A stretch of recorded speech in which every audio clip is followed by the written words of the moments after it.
pendek ini kita melihat dan menyaksikan mengunjungi Sumatera Barat, dan kali ini kita bertemu dengan kawan-kawan kepolisian Semarang ya. Pak Ketua, ada suasana yang luar biasa beda ketika kami bersama teman-teman di Sumatera Barat. Ketika ingin melihat kejadian, fakta-fakta tentang polisi tembak polisi. Kali ini suasananya bukan hanya panas, tapi malah teduh gitu. Apa ini karena kepemimpinan Komisi 3, atau karena Kapolres Tabes yang luar biasa, atau memang kasusnya berbeda? Jika iya berbeda, berikan gambaran kepada kami, Pak Kapolres beserta jajaran. Berikan gambaran kepada kami agar kami bisa yakin ini memang berbeda dengan Sumatera Barat. Berikan kami gambaran. Kenapa? Kami mencintai polisi, Pak. Anggaran bertambah, kewenangan luar biasa. Itu bukti kecintaan kita. Selalu ada nasihat bahwa tanpa polisi sehari saja Indonesia akan rusak. Seminggu lebih rusak lagi. Karena itu polisi penting. Nggak usah diragukan kecintaan kami pada polisi. Dalam rangka kemitraan, tugas kami adalah terus-menerus memperkuat polisi dengan memperbaiki citranya. Jika nanti ada 1-2 masukan dalam kerangka itu, tolong ditangkap secara serius. Mungkin nadanya memang berbeda, suasananya berbeda. Sekali lagi jelaskan itu. Pak Kapoltabes, kalau kita boleh berkaca pada situasi akhir-akhir ini, apa yang menjadi tugas pokok ke dalam, evaluasi ke dalam? Yang paling mendesak adalah 2, Pak. Pertama, soal kekerasan. Mudah-mudahan ini jadi momentum, besok tidak ada kekerasan lagi. Tidak ada lagi polisi nembak masyarakat. Mudah-mudahan. Yang kedua, selalu ada hikmah. Dalam sebuah kejadian selalu ada hikmah. Baru-baru ini melalui pemilu-pemilu, kita sangat berat meyakinkan masyarakat bahwa bagaimana polisi harus independen. Tapi kan aspirasi terus-menerus datang.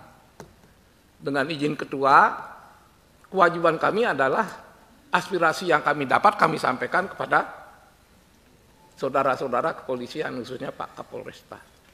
Pak, jika Bapak bukan orang luar biasa, nggak mungkin seorang kombes sembarangan bisa duduk di kota Semarang, Pak. Pasti Pak luar biasa, Pak.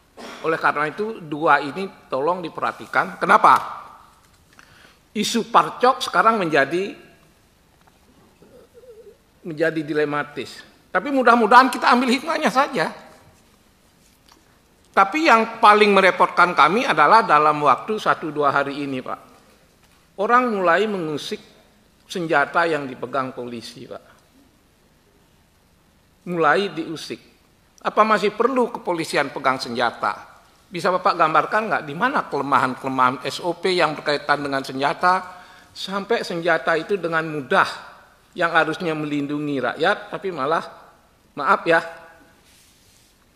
bukan hanya membunuh rakyat, tapi bisa membunuh polisi. Ini hati-hati karena kajian, walaupun belum berupa undang-undang, kajian yang ada tentang bagaimana polisi cukup bermodalkan pentungan di berbagai negara maju, kelihatannya perlahan tapi pasti kita akan mengarah ke sana. Berikan gambaran kepada kami betapa masih pentingnya senjata itu dipegang. Pak Kapolres Tabes, jika mengacu pada literatur, Polri ini sipil, Pak. Polri ini sipil. Dan saya tidak boleh malu-malu harus mengutip pasal 30 ayat 4 Undang-Undang Dasar yang menyebutkan, saya baca saja, biar kami menyampaikan ini berdasarkan pesanan dan aspirasi yang ada. Apa bunyi pasal itu? Di situ disebutkan bahwa Kepolisian Negara Republik Indonesia sebagai alat negara yang menjaga keamanan dan ketertiban masyarakat bertugas melindungi, mengayomi, melayani masyarakat dan menegakkan hukum. Itu ciri dari polisi sipil. Apa yang membedakan polisi sipil dengan tentara misalnya?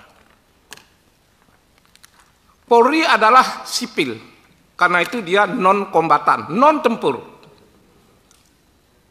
Apa yang membedakannya dengan tentara? Tentara kombatan, tempur. Akhirnya kami capek menjelaskan kepada masyarakat bahwa polisi masih perlu pegang senjata. Ada literatur yang akhirnya tadi pagi saya temukan, sesungguhnya polisi itu tidak perlu pegang senjata kecuali sedang menghadapi kasus-kasus berat tertentu. Apa itu? Terorisme, kejahatan besar. Hanya itu yang polisi boleh pegang senjata. Itu pun dengan izin. Lalu ada catatan yang mengikuti kapan senjata itu dikembalikan. Melihat bayang-bayang ini, maka mulailah jika polisi itu masih boleh pegang senjata, gunakan secara baik. Jangan digunakan untuk menghadapi rakyat. Sekarang khusus kepada Pak Kapolres Tabes yang saya dengar reputasinya bagus. Ya, saya dengar.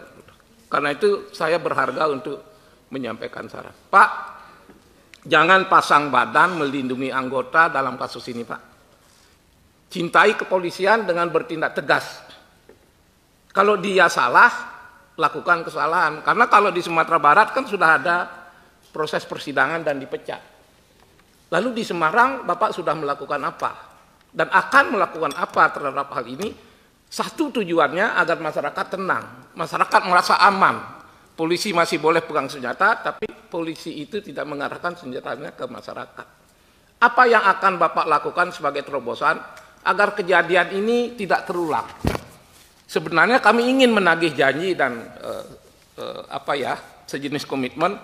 Bisakah pastikan bahwa di Semarang, bahkan juga di Indonesia, mulai besok tidak ada lagi penembakan oleh polisi karena SOP-nya sudah ada. Lalu di mana letak kelemahan SOP itu kok polisi masih menggunakan senjata untuk nembak kawan, nembak masyarakat? Itu saja yang bisa saya sampaikan, Pak. Mohon jawaban Bapak bisa menjawab pesan-pesan yang disampaikan ke masyarakat kepada kami. Sekali lagi, kita mitra, Pak, pasti saling menghargai, saling mendukung. Tapi di samping mitra, kami juga punya aspirasi yang harus kami sampaikan, dan Bapak harus dengan jiwa besar bisa menangkap ini. Bukan maksud menyerang Bapak, bukan menyerang kepolisian. Tapi bagaimana momentum ini Bapak gunakan untuk memperbaiki kepolisian. Agar tidak ada kekerasan lagi, agar tidak ada lagi polisi yang terpengaruh karena kegiatan-kegiatan politik. Sekali lagi, polisi harus segera menunjukkan dirinya sebagai lembaga yang independen.